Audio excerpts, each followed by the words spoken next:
昨天，以自贸港联动地中海、科创扬帆向未来为主题的第14届中意创新合作周三亚主题日活动举行。这是海南首次承办中意创新合作周相关活动，来自中国、意大利的100余名嘉宾共同交流探讨，助力中意创新合作。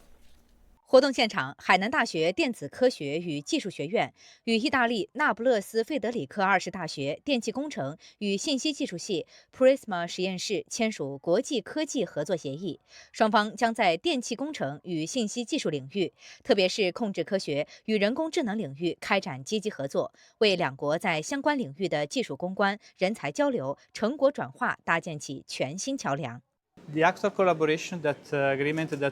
我们签署的协议主要是用于研究交流，以便学生们有机会获得双方认可的双学位。我看到海南为研究人员的研发工作提供了一个非常好的环境。我们和海南在明年会合作一个新的项目，希望后续合作顺利。现场，中意科学家联合开展的深潜与远海鲸类科学考察成果精彩亮相，充分展现了双方在海洋生态研究领域的深度协作成果。海南有全国最完整的深海科研体系和最开放的自贸港政策，